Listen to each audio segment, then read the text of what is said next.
Bonjour à tous et bienvenue dans cette nouvelle vidéo d'Allemand sympa. Aujourd'hui, nous allons voir quelque chose qui semble insurmontable au premier abord, mais qui, avec un petit peu d'entraînement, est tout à fait enfantin. Je veux bien évidemment parler des déclinaisons. Commençons dès maintenant. Il y a 4 cas en allemand. Le nominatif, l'accusatif, le datif et le génitif, que nous allons tous passer en revue dans cette vidéo. Donc elle risque d'être un petit peu plus longue que d'habitude, j'en suis désolé.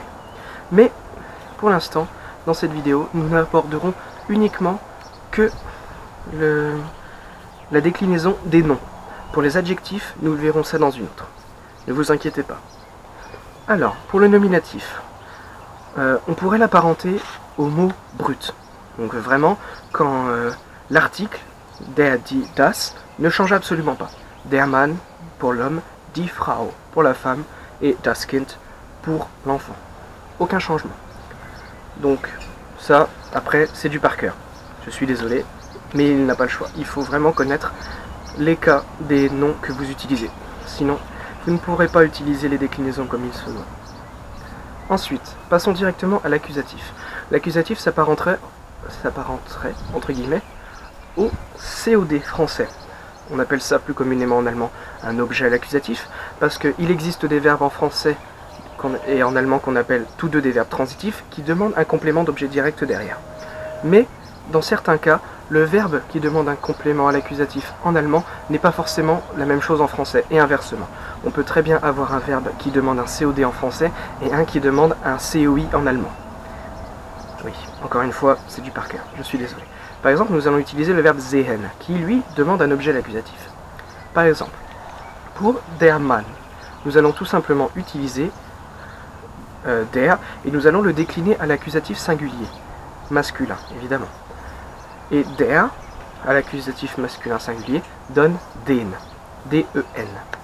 Donc, si on fait une phrase complète, on pourra dire Ich sehe den Mann. Je vois l'homme, tout simplement. Pour le féminin et le neutre, vous êtes tranquille, aucun changement pour ça. Ich sehe die Frau, ich sehe das Kind. Aucun souci. Et pour le pluriel, ich sehe die Kinder, les enfants, au pluriel. Aucun changement non plus. Ça reste die. Der, die, das, die au nominatif, den, die, das, die à l'accusatif. Passons maintenant au datif, qui lui est un tout petit peu plus complexe, mais pas tellement. Ça n'a aucun sens.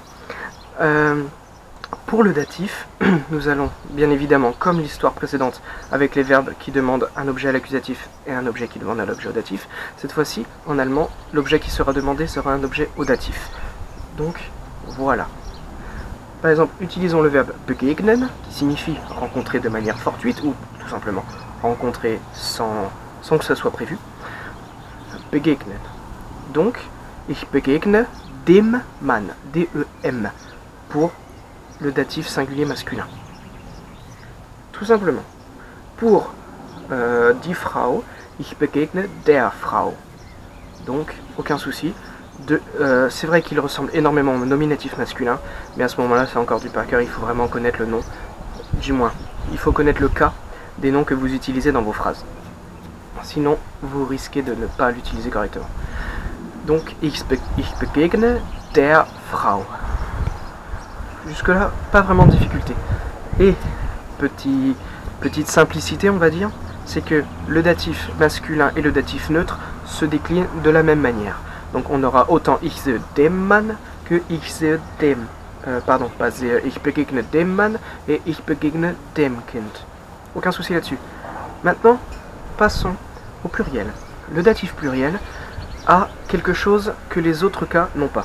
C'est-à-dire que, déjà, le déterminant, donc der, die ou das, ou die, ici au pluriel donc c'est die, se transformera en den, comme le masculin singulier accusatif. Donc, ich begegne den, pour l'instant oui, et le nom qui suivra sera obligatoirement affublé d'un nouveau N. Donc, par exemple, si on utilise le cas des enfants, le mot enfant, c'est das Kind. Au pluriel, cela donne die Kinder. Et au datif pluriel, ça donnera den Kindern, avec un N à la fin. Si le mot de base est déjà affublé d'un N au pluriel, n'en rajoutez pas un deuxième. Ça vous évite de faire des prononciations mauvaises ou alors des N trop longs. Frauen, non, Frauen, aucun souci. Maintenant, passons au génitif. Le génitif est quelque chose d'assez simple, bien qu'il soit très rarement utilisé et qui tende même à sa disparition dans la langue allemande, au profit du datif. Donc, le génitif, comme vous pouvez vous en douter, il y a gène dedans, donc qui veut dire l'origine, d'où ça vient, ou alors à qui cela appartient. Donc, pour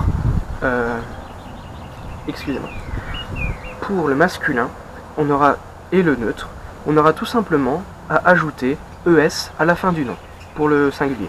Donc, ça sera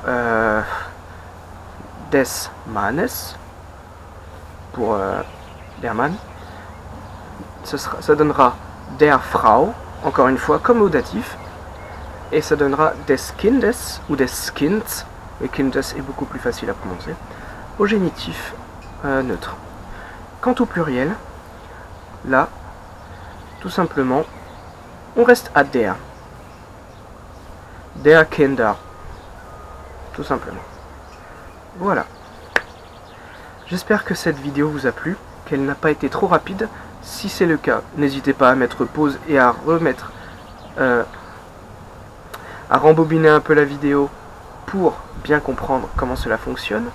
Et dans une prochaine vidéo, nous regarderons les déclinaisons pour les adjectifs. Je vous souhaite une excellente journée. Ich wünsche euch einen schönen Tag. Auf Wiedersehen.